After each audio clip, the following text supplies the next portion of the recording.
Daniel staggered back. For a second, he could not breathe. Sarah stood at the doorway, sobbing. Daniel stared at the mask. It was beautiful. It was horrifying. The lips were Sarah's lips, shaped in a calm softness. The cheeks were smooth. The jawline was familiar. It even had tiny details, faint moles, soft shadows, the kind of imperfection that made it seem real. But without Sarah inside it, the beauty became monstrous. Daniel turned to her. You made me love a mask. No, she cried. You made me sleep beside a mask. No, you let me touch it, kiss it, praise it. I loved you. With a lie. Sarah broke down. Daniel grabbed a small box from the table and opened it.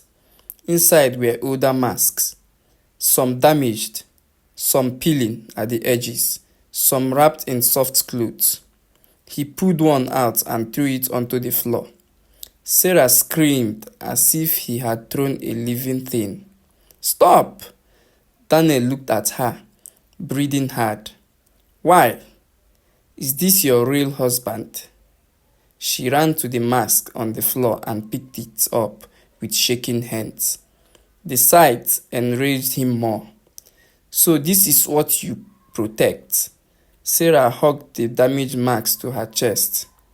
This is not just a mask, she said through tears. This is how I survived. Daniel stared at her. For one moment, something in her voice reached him. Then he crushed it. You should have survived alone before dragging me into it. The words left his mouth before his heart could stop them. Sarah's face went still. Even through the mask, he saw her break. Daniel gathered his clothes and left the house again. This time, he did not look back. For 3 days, Daniel stayed away. The first day was pure anger. He ignored Sarah's calls. He ignored her messages. He told himself she deserved silence. Let her sit in the house with all her false faces and understand what lies cost.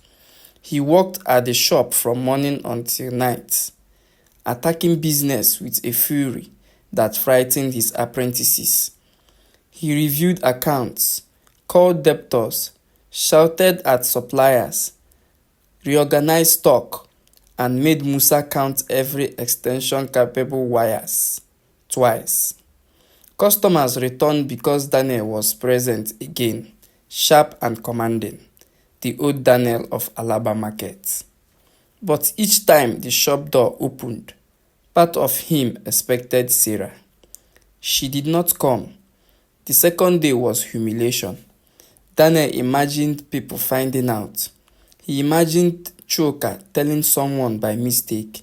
He imagined Sarah's aunties whispering. He imagined his mother discovering that the beautiful daughter-in-law she showed off at every family gathering had been hiding another face. He opened their wedding album on his phone and stared at one photo.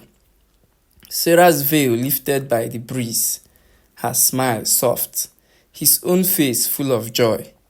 He zoomed in on her cheek, searching for the edge of deception. He found none. That made it worse. At noon, his mother called. Daniel, your wife called me. His heart hardened instantly. What did she say? She was crying. He closed his eyes. Mama, please, what happened? Ask her. I am asking my son. Daniel said nothing. His mother's voice softened. Did you beat her? No. Then why is she crying like that? Because she lied. What lie? Daniel could not say it. Not to his mother. Not yet. Mama, I will call you later. Daniel. He ended the call. His hand shook afterwards. The third day was emptiness. Anger became tired. Humiliation became heavy. Daniel returned to the office sofa, but sleep refused him. He remembered Sarah's voice in the broken room. This is how I survived. He remembered the burn mark on her wrist. He remembered how she always avoided fire in the kitchen, asking him to light the gas when the lighter failed. He remembered their second month of marriage when a transformer exploded outside the compound and Sarah hid under the dining table, shaking, refusing to come out for almost 20 minutes. He had laughed gently then, thinking she was simply afraid of loud sounds. Now the memory looked different. He remembered how she never attended weddings in open sunlight, how she avoided swimming pools, how she cried when a child once pointed at a beggar with buns near the market and laughed. Daniel had scolded the child, but Sarah had gone quiet for the rest of the day. How many clues had he missed because beauty had blinded him? Late that night, his phone buzzed. A message from Sarah. I will not disturb you again tonight, but there is something you deserve to know. I kept it in the second drawer of my room, not to defend myself, just so you know I was a person before the mask. Daniel stared at the message. He did not reply. But the next morning, before going to the shop, he went home. The house was silent. Sarah was not in the sitting room, not in the kitchen, not in the bedroom. For one terrible moment, fear ran through him. Sarah, no answer. He moved quickly down to the corridor. The small room door was still broken from his kick, hanging slightly open. Inside, the table had been cleaned. The bottles were arranged. The masks were gone, except for one covered carefully with clothes. On the chair lay a brown envelope. Daniel picked it up. His name was written on it. Inside were photographs, old ones. At first, he did not recognize the girl in them. She was younger, maybe 19. Rounder cheeks, wide smile, same eyes as Sarah. Unmistakably, she stood with two other girls in front of what looked like a university hostel. In another photo, she wore a red dress at a birthday party, face bare, laughing freely. She was beautiful then too. Not perfect like the mask, but alive. More alive.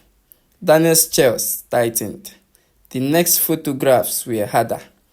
A hospital bed, bandages, Sarah's eyes swollen from crying, her head wrapped, one arm covered, part of her neck exposed, raw and damaged. Daniel sat slowly on the chair.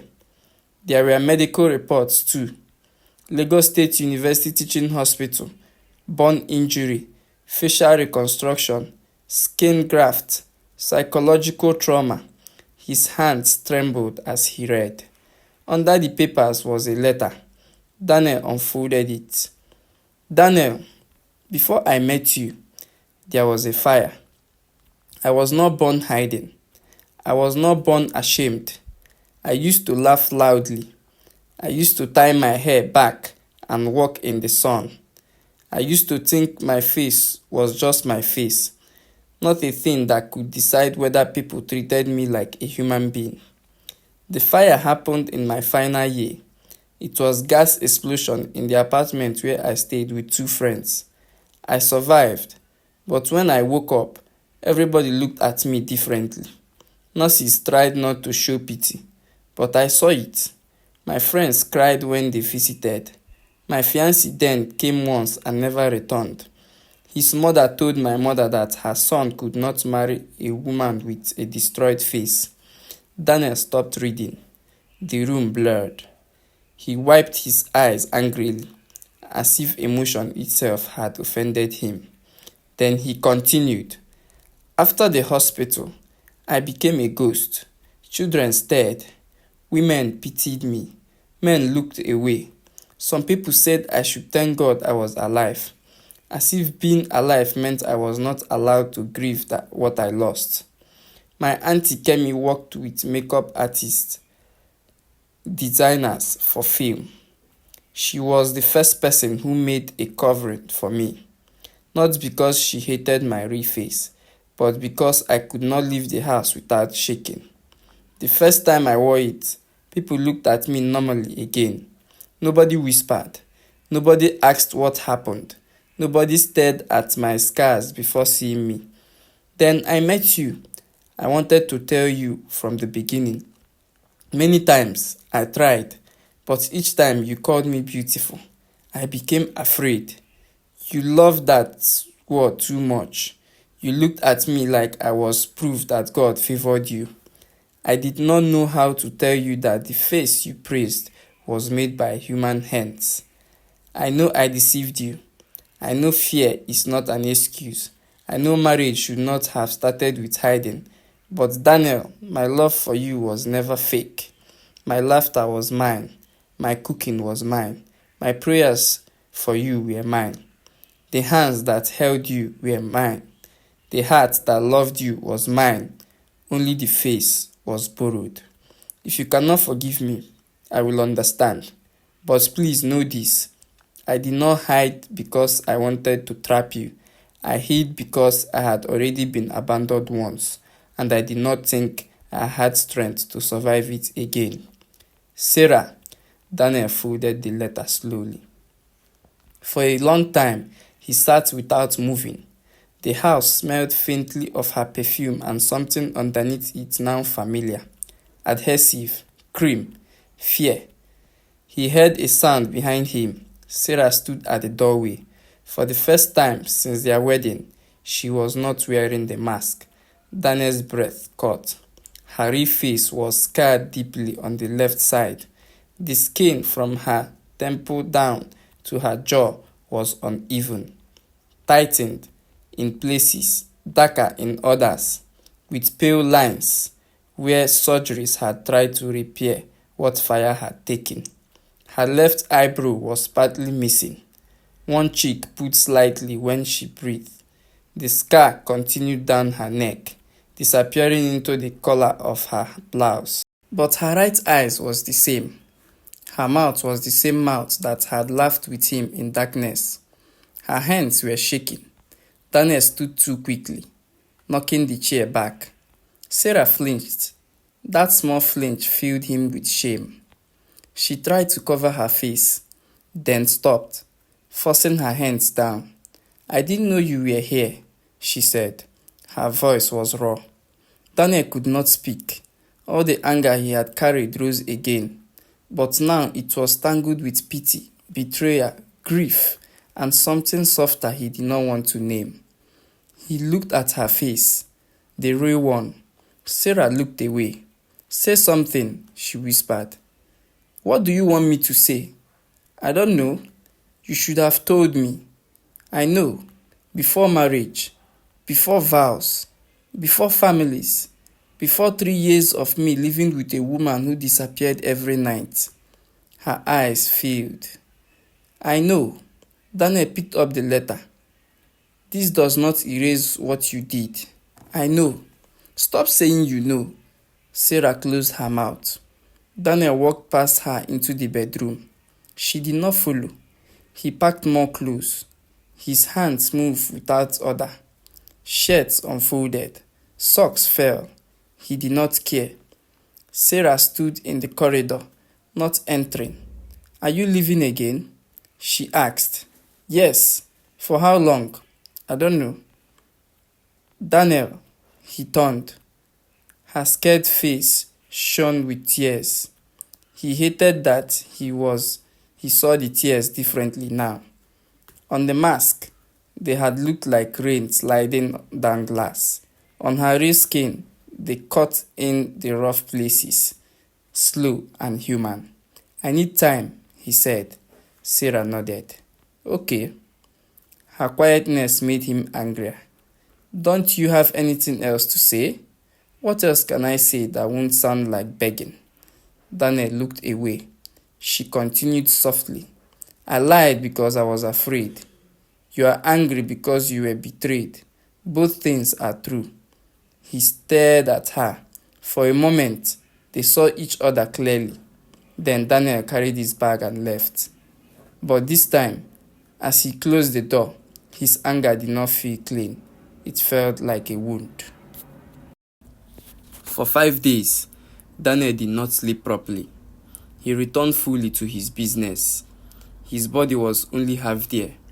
He answered customers, bargained with suppliers, inspected goods, and shouted when necessary. Money began to move again.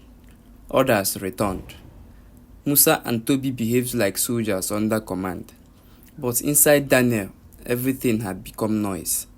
At night, he slept at Chuka's apartment in Surulere. Chuka, for all his loudness, did not push too much. He gave Daniel the small guest room, placed a fan near the bed, and kept cold water in the fridge. On the second night, Chuka knocked and entered without waiting for permission. Daniel sat on the floor, back against the bed. Sarah's letter open in his lap. Chuka saw it and sighed. "You have read that thing how many times?" Daniel folded it. "It is not your business. Everything becomes my business when you are sleeping in my house and eating my noodles." Daniel did not smile. Chuka sat beside him. "You saw her?" Daniel nodded. "And?" Daniel closed his eyes. "She is scared." "Bad?" Daniel opened his eyes. "Angry." "What kind of question is that?" "A real one." Daniel looked away. Chuka nodded slowly. "But she's alive." Daniel said nothing. "And you still love her?" Daniel snapped. "Don't tell me what I feel. I am telling you. I am watching you suffer like goats tied near Christmas." Daniel almost laughed despite himself, but swallowed it. Chuka continued, quieter now. "My guy, what she did was wrong. No debate. But you need to ask yourself one question. What? Are you angry because she lied? Or are you angry because the beautiful face was not real?" Daniel turned sharply. "Be careful. I am not your friend, not your enemy. Then don't insult me." "I am not. I know you. You like fine things, fine cars, fine watches, fine shop signboard, fine wife. That one is not crime. But maybe this thing is hitting you in two places." Daniel stood. "I said be careful." Chuka stood too. "No, you listen. If it is only the lie, then deal with the lie. But if it is her real face, admit it to yourself. Don't hide your own ugliness while judging her for hiding scars." Daniel shoved him. Chuka stumbled back, shocked. For a moment, they stared at each other. Daniel's chest rose and fell. Chuka straightened his shirt. "Good," he said. "At least now you know the truth entered somewhere." Daniel walked out of the room and slammed the door. But all night, Chuka's words stayed with him.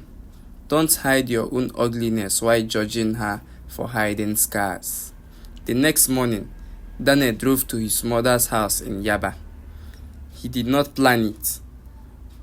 His hand simply took him there.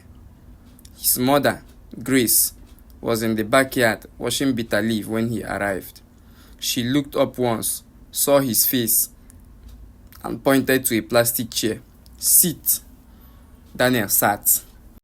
She continued washing for a while, squeezing the leaves until green water ran into the bowl. Grace Okafor was not a woman who rushed emotions. She believed many problems became smaller if you allowed silence to remove their first madness. After some minutes, she said, "Now talk." Daniel rubbed his palms together. "Mama, Sarah lied to me." "So you said?" "It's serious." "I assumed so. You look like a man who swallowed stone." Daniel looked at the ground. "She wears something on her face." Grace stopped washing. Daniel continued before he lost courage. "A mask. She was burned before we met. Her real face has scars. She never told me. For 3 years. His mother was silent. Daniel looked up. Grace's expression had changed, but not the way he expected. There was shock, yes, but also sadness. She said finally. That's all. What do you want me to do? Fall down? Mama.